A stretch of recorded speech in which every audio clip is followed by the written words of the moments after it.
Today we will start the new topic of physics, application of dimensional analysis. अभी तक हम लोगों ने जाना कि डायमेंशंस क्या होती है, प्रीवियस लेक्चर में हमने उसका इंट्रोडक्शन स्टडी किया. ओके, फिर नेक्स्ट लेक्चर में हमने ये जाना कि वो जो डायमेंशंस हमने एक डिराइव क्वांटिटी की बनाई है, वो डिराइव क्वांटिटी कौन कौन सी फंडामेंटल क्वांटिटी पर डिपेंड करती है, उसका जो कलेक्शन होता है उसको हम क्या कहते हैं, डायमेंशनल फॉर्मूला. आज हम उस डायमेंशनल फॉर्मूला का यूज करके उसके एप्लीकेशन स्टडी करेंगे. तो उसके हमको बहुत तरह के एप्लीकेशन मिलेंगे. उसमें से आज हम लोग जो एप्लीकेशन लेने वाले हैं उसमें नाम रखा हुआ है हमने उस एप्लीकेशन का, इसका नाम रखा है डेरिवेशन ऑफ फॉर्मूला. तो डेरिवेशन ऑफ फॉर्मूला हमको क्या बताता है? तो डेरिवेशन ऑफ फॉर्मूला हमको ये बताता है कि एक डिराइव क्वांटिटी है, वो डिराइव क्वांटिटी जो है वो कौन कौन सी डिफरेंट क्वांटिटी पर डिपेंड करती है, और वो क्वांटिटी डिफरेंट होने से इस ड्राइव क्वांटिटी पर क्या इफेक्ट पड़ेगा. तो उनका इस ड्राइव क्वांटिटी का कौन कौन सी डिफरेंट क्वांटिटी पर डिपेंड करती है और इसके साथ उनका कैसा रिलेशन है, वो जो चीज हम पढ़ते हैं उसको हम बोलते हैं डेरिवेशन ऑफ फॉर्मूला. ठीक है. अब किसी भी चीज का डेरिवेशन ऑफ फॉर्मूला बनाने का क्या तरीका है, उसके लिए हम एक मेथड अप्लाई करेंगे इसमें. तो देखिए वो मेथड किस तरह से आपको अप्लाई करना है. सबसे पहले तो हम एक ड्राइव क्वांटिटी हमको गिवन होगी, उस ड्राइव क्वांटिटी को हम यहां लिखेंगे स्टार्टिंग में. फिर आपको ये बताया जाएगा कि ये वाली जो ड्राइव क्वांटिटी है वो कौन कौन सी डिफरेंट फिजिकल क्वांटिटी पर डिपेंड करती है, उसको हम यहां लिखेंगे. इक्वल का साइन लगाता है कि ये वाली ड्राइव क्वांटिटी एक फिजिकल क्वांटिटी पर डिपेंड करती है, या ये वाली ड्राइव क्वांटिटी एक और फिजिकल क्वांटिटी पर डिपेंड करती है. तो इस क्वांटिटी के साथ इसका आपका क्या करना है, मल्टीप्लिकेशन करना है. क्या ये वाली ड्राइव क्वांटिटी एक और फिजिकल क्वांटिटी पर डिपेंड करती है, तो उसको भी हम कहां लिख देंगे, यहां लिख देंगे. कहां लिख देंगे, यहां. तो इस तरह से ये वाली ड्राइव क्वांटिटी आपकी दो क्वांटिटी पर भी डिपेंड कर सकती है, तीन क्वांटिटी पर भी डिपेंड कर सकती है. एक तो ये चीज उसको लिखना कहते हैं मल्टीप्लिकेशन. ये हमारा फर्स्ट स्टेप रहेगा. अगली चीज, अब ये वाली जो ड्राइव क्वांटिटी है वो इन पर डिपेंड तो कर रही है, लेकिन किसके चेंज होने से इस ड्राइव क्वांटिटी पर ज्यादा इफेक्ट पड़ेगा और किसके कम चेंज होने से इस पर कम इफेक्ट पड़ेगा, उसका पता लगाने के लिए हमको ये पता होना चाहिए कि ये वाली क्वांटिटी हमारे ड्राइव फॉर्मूले में कितनी बार यूज हो रही है. यूज होने का मतलब उसकी पावर क्या है. तो हमने मान लिया इसकी पावर कितनी है ए, इसकी पावर कितनी है बी और इसकी पावर कितनी है सी. ठीक है. तो इस तरह से पावर हमको ये बताएगी कि ये वाली ड्राइव क्वांटिटी इस पर डिपेंड करती है और उसकी पावर कितनी है ए. ये वाली ड्राइव क्वांटिटी पर भी डिपेंड करती है, इसकी पावर कितनी है बी. वही ड्राइव क्वांटिटी तीसरी क्वांटिटी पर भी डिपेंड करती है, इसकी पावर कितनी है सी. तो ये तीन क्वांटिटी के लिए ये हमारा डेरिवेशन होता है. चार क्वांटिटी आएगी तो हम उसको एक बनाएंगे, तीन ही बनाएंगे. इससे ज्यादा क्वांटिटी आएगी तो हम इसका डेरिवेशन नहीं कर पाएंगे. अच्छा, एक और चीज, जैसे आपके सामने एक फॉर्मूला इस तरह से आया f equal to ut plus half at square. अब आपसे कहा जाए कि इस फॉर्मूले को डायमेंशनल फॉर्मूले से प्रूव करिए, तो आंसर है नो, हम कर ही नहीं सकते. क्यों नहीं कर सकते? तो उसका रीजन ये है कि इस इक्वेशन में आपका एक टर्म्स नहीं है, दो टर्म्स है. टर्म्स किसको कहते हैं? तो देखिए इस पूरी कंप्लीट क्वांटिटी को हम कहेंगे वन टर्म्स. क्या कहेंगे? One term. अब जैसे ये क्वांटिटी के बाद हम आगे बढ़ते हैं तो रास्ते में क्या मिल जाता है, प्लस. फिर एक दूसरी क्वांटिटी आती है. तो जैसे ही यहाँ पर प्लस आया, या मान लो यहाँ कुछ नहीं, यहाँ प्लस लगा दिया, तो दो प्लस के बीच में जो एक पर्टिकुलर क्वांटिटी होती है उसको हम बोलेंगे वन टर्म्स. और उसके बाद दूसरी क्वांटिटी तो second term, third term, fourth term. तो कोई भी मैथमेटिकल ऑपरेशंस यहाँ पर माइनस है, मान लो यहाँ पर माइनस है, या कुछ भी माइनस है, मान लो यहाँ माइनस है, यहाँ माइनस है, तो माइनस से माइनस या प्लस से प्लस के बीच में जितनी भी क्वांटिटी होती है उसको हम क्या कहेंगे, वन टर्म्स. तो ये कितनी टर्म्स वाला फॉर्मूला है? आंसर है दो टर्म्स वाला फॉर्मूला है. ये वाला जो हम बना रहे हैं उसमें कितनी टर्म्स है? तो आंसर है वन, क्योंकि सब में क्या हो रहा है, मल्टीप्लिकेशन. और मल्टीप्लिकेशन का मतलब वो एक ही टर्म्स होती है. आपको मैंने ये लिख के दिया 2 मल्टीप्लाई 2 मल्टीप्लाई 2 मल्टीप्लाई 2, कितनी टर्म्स है? सबका मल्टीप्लाई करो, देखी है कि हाँ ऐसे लिखता 3 मल्टीप्लाई 3 मल्टीप्लाई 3. तो ये एक टर्म्स, ये एक टर्म, और इन दोनों का एडिशन. तो टर्म्स का मीनिंग समझ में आया? ठीक.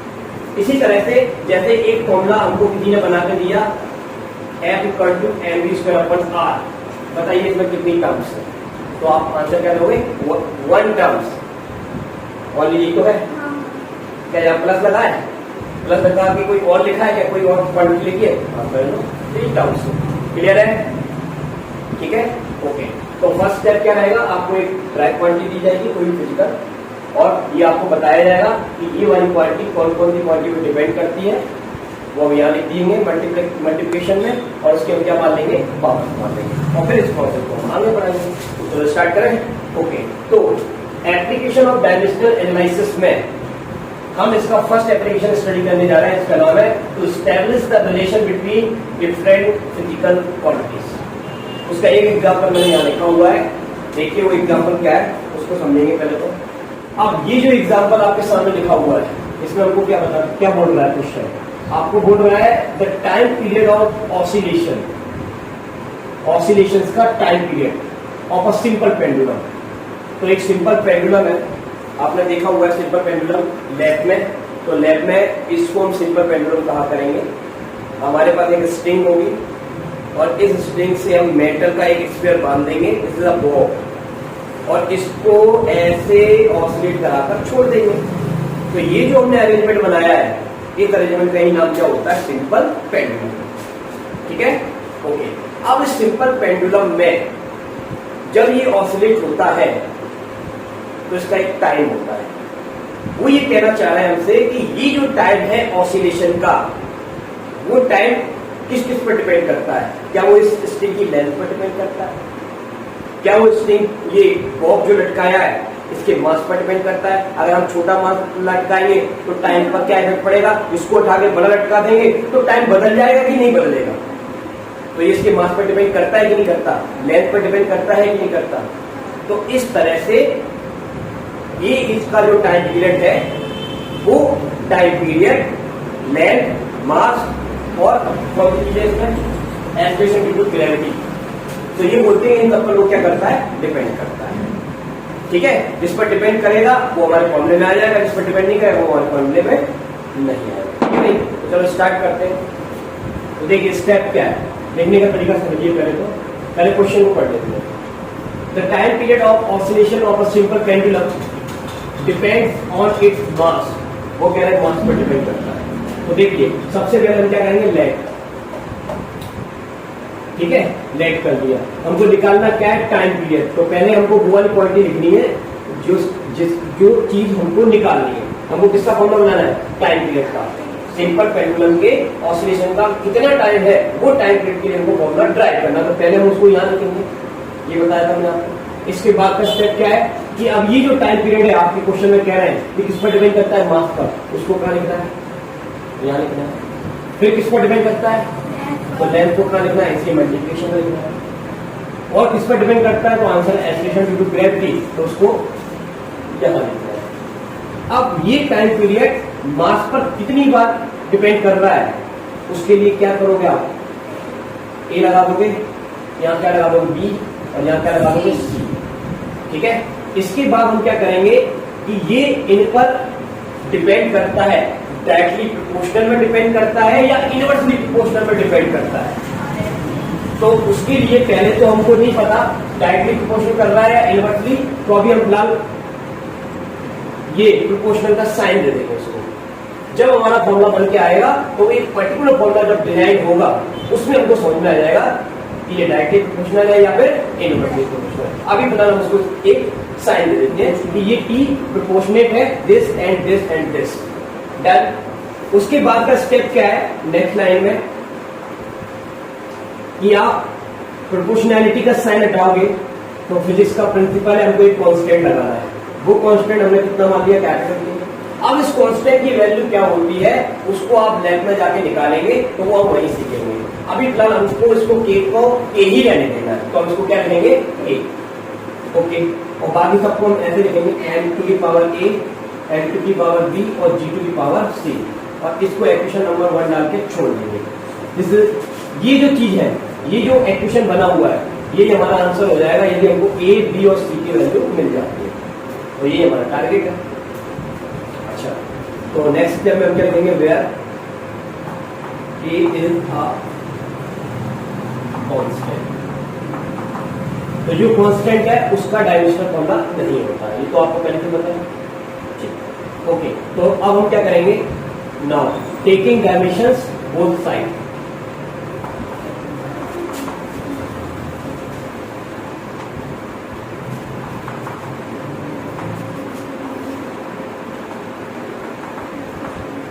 अब हमको क्या करना है, इसको डायमेंशंस का यूज करके प्रूव करना है।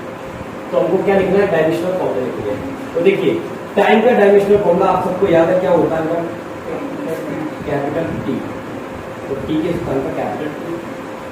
जिन बच्चों को डायमेंशनल फॉर्मूला नहीं आता है वो मेरे प्रीवियस लेक्चर को देखिए, उसमें आपको समझ में आ जाएगा डायमेंशनल फॉर्मूला क्या होता है, तभी आपको ये लेक्चर अच्छे से समझ में आने वाला है।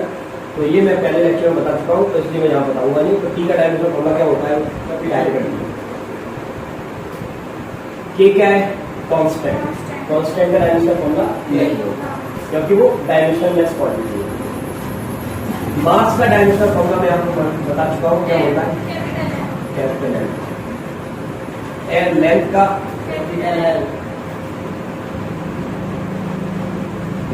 एक्सेलरेशन ड्यू टू ग्रेविटी यानी कि एक्सेलरेशन। एक्सेलरेशन का क्या होता है, mt माइनस 2। पावर कितनी है, 6। डन। तो ये हमने क्या लिख दिए, सभी फिजिकल क्वांटिटीज के डायमेंशनल फॉर्मूले लिख दिए। अगला स्टेप हमारा क्या है, देखिए अब हम ये चाहेंगे कि हम इसको एक ही ब्रैकेट में लिखना चाहते हैं, ठीक है। तो उसके लिए क्या टेक्निक हम लगाएंगे, देखिए या कुछ नहीं है तो पावर कितनी है, 1। पावर के ऊपर पावर, तो पावर क्या होता बनता है, तो ये कितना आ गया, m to the power a। लिख सकते हैं ये कितना होगा, l to the power b। ये 1 है ना, तो पावर के ऊपर पावर हुई तो कितना हो जाएगा, l to the power b। लेकिन यहाँ पर भी एक l है और यहाँ पर भी एक l है और l ये LC है, ये l भी है। तो हम इसको एक l बनाना चाहते हैं, तो सेम और कॉम्पिटिशन कम हो गई। यदि कॉम्पिटिशन सेम है तो उनकी पावर क्या हो जाती है, यहाँ पर है। तो हम इसको क्या लिखेंगे, l to the power b plus l to the power. ये बात समझ में आ गई। अब t का पेयर बनाने वाला कोई नहीं है, जैसे m के साथ पेयर बनाने वाला कोई नहीं था, तो m ऐसा ही था, तो t को भी क्या और t वो इस साइड है, हम इसकी बात कर रहे हैं, इधर वाले टर्म्स की बात कर रहे हैं। तो ये कितना हो जाएगा, तो ये हमने क्या लिख दिया, एक ही ब्रैकेट में लिख दिया, तो दिक्कत ठीक। और इधर क्या चल रहा है, t। अब देखिए इस साइड हमारे पास m भी है, l भी है, t भी है, तो हम चाहेंगे कि यहाँ पर भी m आ जाए। तो उसको लाने का तरीका क्या है, बट यहाँ टाइम में मास नहीं होता है, टाइम में लेंथ भी नहीं होती है, लेकिन हम उसको लिखेंगे कैसे, m0 l0 t1 ऐसे तो लिख सकते हैं ना। ना तो मास है ना तो लेंथ है, ये लिखा है। अब ऐसे लिखने की वजह क्या है, तो आंसर है हम दोनों साइड की डायमेंशन को कंपेयर करना चाहते हैं, इनकी पावर्स को क्या करना चाहते हैं, कंपेयर। तो नेक्स्ट टाइम हम लिखेंगे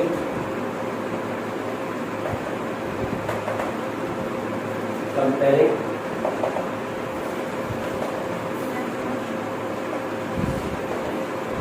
तो दोनों साइड से हम क्या कंपेयर करेंगे, डायमेंशन। तो देखिए अब ध्यान देना, m टू की पावर कितनी हो जाए यहाँ पर, 0। तो हम यहाँ तक लिखेंगे बेटा 0, इक्वल का साइन लगाएंगे। यहाँ m की पावर कितनी है, ये मास की कंपेरेटिव वैल्यू है। उसके बाद m की पावर कितनी बेटा, यहाँ पे कितनी, तो यहाँ पे कितनी को भी हम निकाल सकते हैं अप्लाई करके। आपकी जो इच्छा है b का निकालेंगे तो क्या आ जाएगा, -3, c का निकालेंगे तो -3। इसके बाद t टू दी पावर 1 है और यहाँ पर कितनी है, -2c। तो इंप्लाई करके कितना आ गया, c इक्वल टू -1/2। तो ये हमको c की वैल्यू मिल गई। अब इस c की वैल्यू को हम यहाँ रख देंगे, तो b की वैल्यू कितनी मिलने वाली बेटा, ये माइनस का है तो ये प्लस का 1/2। अब हमारे पास a की वैल्यू है 0, b की वैल्यू है 1/2 और c की वैल्यू है -1/2। अब इन वैल्यूज को उठाकर कर देंगे from equation first. So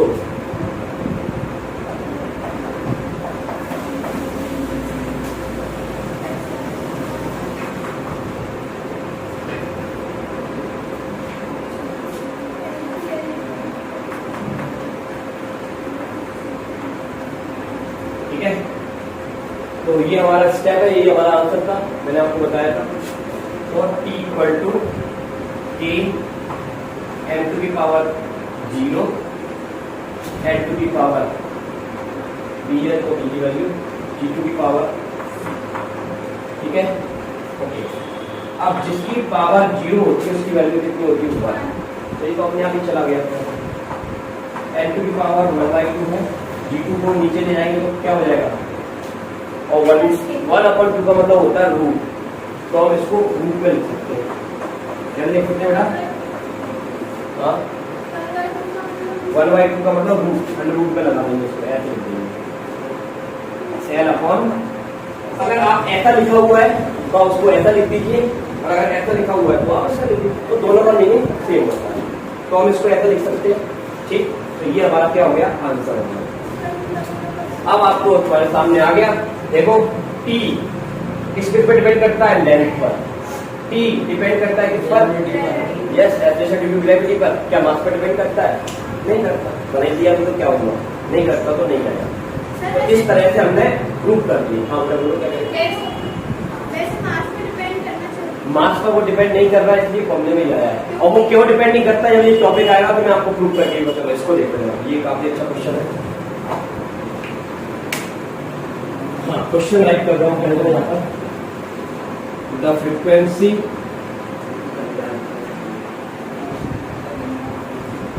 of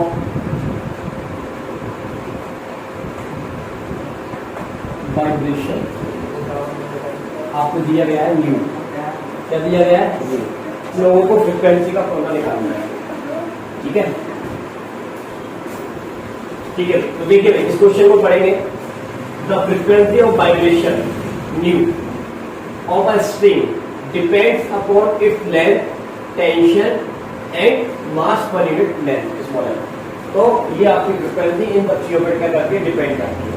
हमने गिटार बजाया तो गिटार में एक तार होता है, ठीक है, उस तार को हम क्या करते हैं, ऐसे वाइब्रेट करते हैं, उंगलियां चलाते हैं उस पर, तो जब उसको वाइब्रेट करते हैं, प्लग करते हैं, ऐसे प्लग किया तो उसमें वाइब्रेशन क्रिएट होता है। उस वाइब्रेशन की एक पर्टिकुलर फ्रीक्वेंसी होती है, वो निकलती है, वो हमको सुनाई पड़ती है, वो फ्रीक्वेंसी क्या है, न्यू। अब वो फ्रीक्वेंसी न्यू है, वो न्यू फ्रीक्वेंसी उस तार की लेंथ पर डिपेंड करती है कि तार लंबा होगा छोटा होगा तो क्या होगा, मतलब वो एल पर डिपेंड करती है। ये क्वेश्चन कह रहा है आपका, करती है नहीं करती वो आपको फॉर्मूला ड्राइव करके पता चल जाएगा। फिलहाल तो क्वेश्चन क्या कह रहा है, उस सिस्टम में क्या क्या चीजें इन्वॉल्व है, तो ये एल पर डिपेंड करती है। दूसरा, आपने तार को कितना टाइट बांधा है, जितना ज्यादा टाइट बांधोगे उतना उसमें वेव क्रिएट होंगे, जितना ढीला रखोगे उतना कम टेंशन होगा। तो टेंशन इज अ फोर्स, याद रखना, टेंशन क्या है, फोर्स, टाइट करना।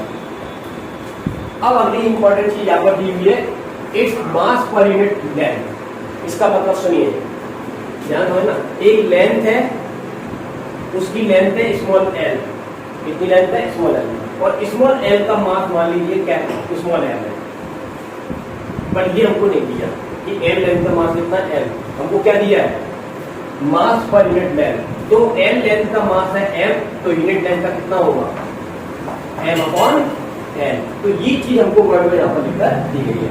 तो कई बच्चे कंफ्यूज होते हैं, यहाँ पर लिखा हुआ है मास और उन्होंने लिख दिया मास का डायमेंशन फॉर्मूला कैपिटल एम, वो गलत है। तो पहले आपको क्वेश्चन को अच्छे से पढ़ना है, उसके बाद आपको उसी के अनुसार उसमें क्या लगानी है, डायमेंशन लगानी है। ठीक है, ओके चलिए, तो इसको स्टार्ट कर रहे हैं। स्टेप वही रहेंगे हमारे। सबसे पहले लेट करेंगे, क्या हमको फ्रीक्वेंसी दी है, न्यू, प्रोपोर्शनलिटी का साइन लगाएंगे, किस पर डिपेंड कर रही है, लेंथ, सीरियल में ही लिखना है लेंथ। उसके बाद क्या है, टाइम, ये कब लिखा हुआ होगा, टेंशन, तो टी का मतलब होगा टाइम लाइन भी बोलना आपको। मास पर यूनिट लेंथ क्या दिया है, एम, तो ये ए, ये बी और ये सी। उसके बाद आपको बताइए क्या करना है, ये लगाना है L to the power A, B to the power B, C to the power A.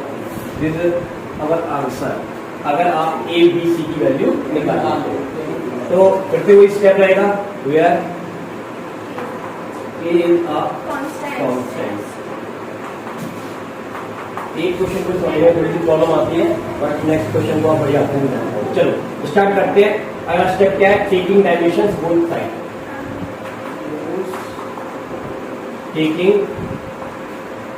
Dimensions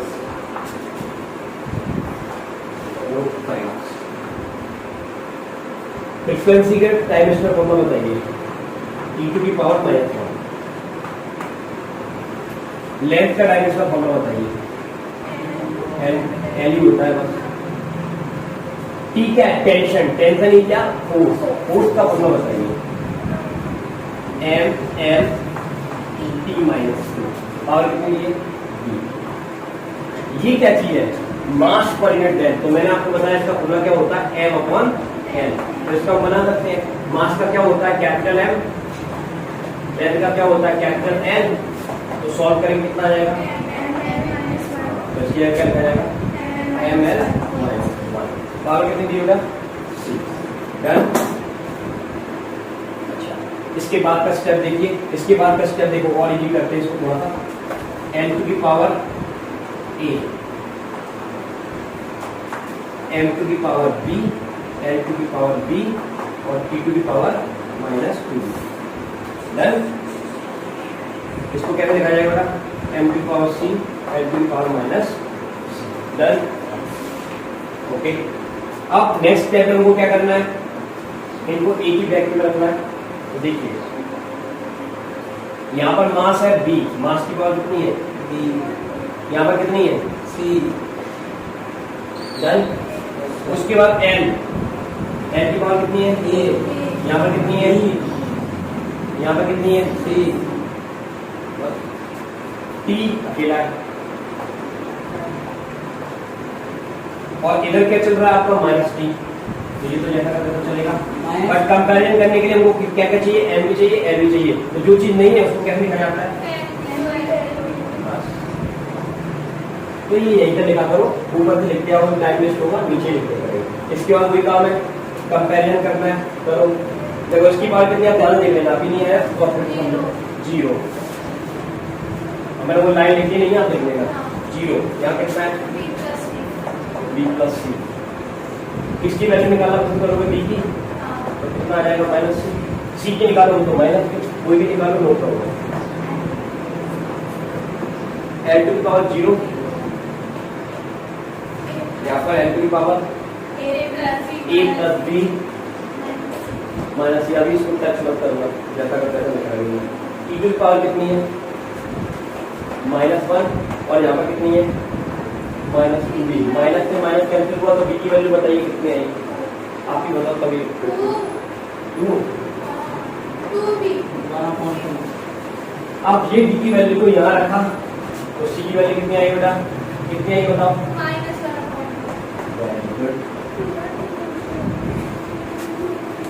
अब हमको क्या चाहिए, सी और बी निकल चुका है, ए चाहिए। बी की वैल्यू कितनी, सी की वैल्यू कितनी, ये माइनस है, ये माइनस, तो ये 1 हो गया, 1 उधर चला जाएगा, तो इंप्लाई करके सी की वैल्यू कितनी जाएगी, -1। अब ए, बी और सी की वैल्यू का रखना है कंडीशन फर्स्ट। तो नाउ फ्रॉम एफिशिएंट फर्स्ट। तो देखिए अब ध्यान से देखना, फिर से इधर देखो, nu equal to A, L to की पावर कितनी बेटा, -1। टी टू की पावर कितनी, बी, बी की वैल्यू कितनी, और एम टू की पावर कितनी, सी, सी। अब आपने पहले वाले क्वेश्चन में देखा था कैसे किया आपने सॉल्व को, ये नीचे जाएगा और ये कितना आएगा, ये नीचे जाएगा। तो ये इसका भी रूट, इसका भी रूट, तो दोनों का रूट आ रहा है, तो एक बार लिख दिया।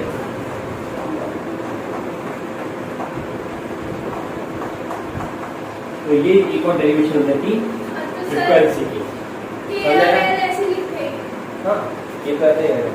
तो इसमें हमने निकाल लिया, ये अब आपने आप समझ में आ रहा है कि फ्रीक्वेंसी का लेंथ के साथ कैसा रिलेशन है, इनवर्सली प्रोपोर्शनल का। अगर आप लेंथ बढ़ा दोगे तो फ्रीक्वेंसी क्या हो जाएगी, कम हो जाएगी। तो इस तरह से प्रोपोर्शनैलिटी डायरेक्टली प्रोपोर्शनैलिटी है या इनवर्सली है, वो हमको कौन देगा, ये फॉर्मूला।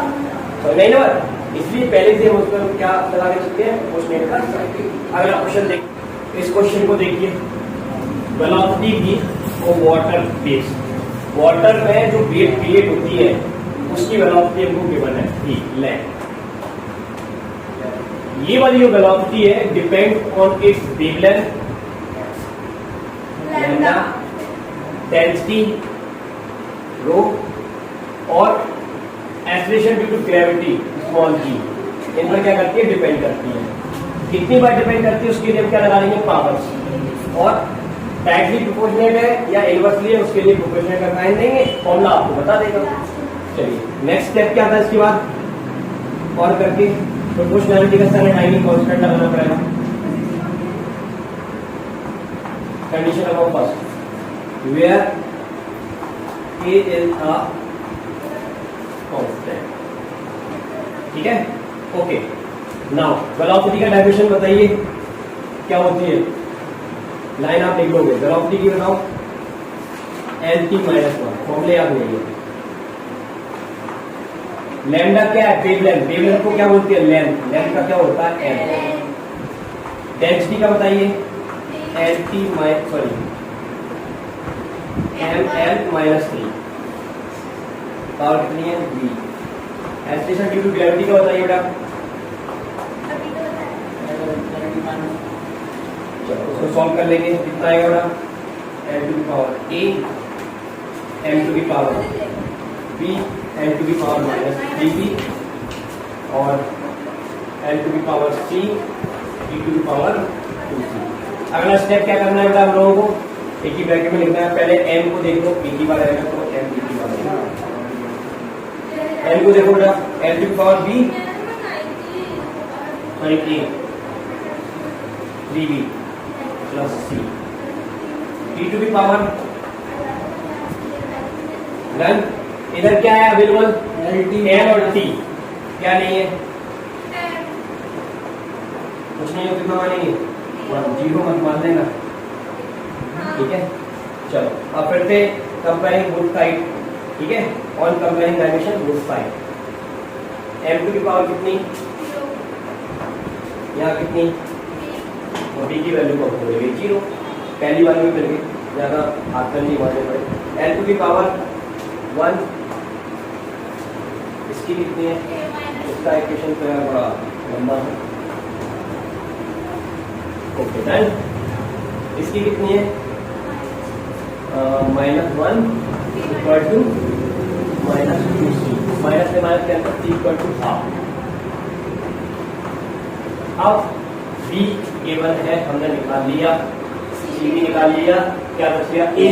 अब a के लिए बताइए क्या करेंगे, ये देखो b की वैल्यू कितनी है, 0, तो ये तो 0 हो गया, ये कितना है 1/2, ठीक है। अब इसको सॉल्व कर लो, ये उधर जाएगा, ठीक है बेटा। अब आपने एलसीएम दिया, ठीक है, कितना हो गया, एक बार करके 1/2 किसकी वैल्यू आ गई, a की वैल्यू, डन। ये b की वैल्यू बेटा 0 रखनी है हमने, ठीक है, ओके। अब ये सब वैल्यू कहाँ रखना है आपको, प्रोग्रामेशन फर्स्ट में, सो प्रोग्रामेशन फर्स्ट, सो वेलोसिटी लैम्डा की पावर कितनी बेटा, a की कितनी है 1/2, डेंसिटी b 0, कितना है, तो बस ये डेंसिटी पे डिपेंड नहीं करता है, डेंसिटी वैल्यू 1 होगी, और ये कितना बचा, नीचे मत देखा ना, माइनस नहीं है, ये तो चल ही रहा है, अब ये मत भूल रहा है, तो कितना आ गया, इम्पोर्टेंट है, a की वैल्यू निकालेंगे बाद में, तो ये आ गया। और इस तरह से हमने ये डेरिवेशन की, और डेरिवेशन करके हमने बता दिया कि एक डिराइव क्वांटिटी कौन कौन सी फिजिकल क्वांटिटी पर डिपेंड करती है, और वो उसमें कितनी बार इन्वॉल्व है, और उनका आपस में डायरेक्टली प्रोपोर्शनल का रिलेशन है या फिर इनवर्सली प्रोपोर्शनल का रिलेशन है। तो आज की क्लास में हम लोगों ने जाना कि एप्लीकेशन ऑफ डायमेंशन एनालिसिस में उसका फर्स्ट एप्लीकेशन हमने स्टडी किया, उसका नाम क्या था, to establish the relation between different physical quantity. तो आपस में ये फिजिकल क्वांटिटी कैसे अटैच होती है और उनमें क्या रिलेशन होता है। नेक्स्ट लेक्चर में हम इसका नेक्स्ट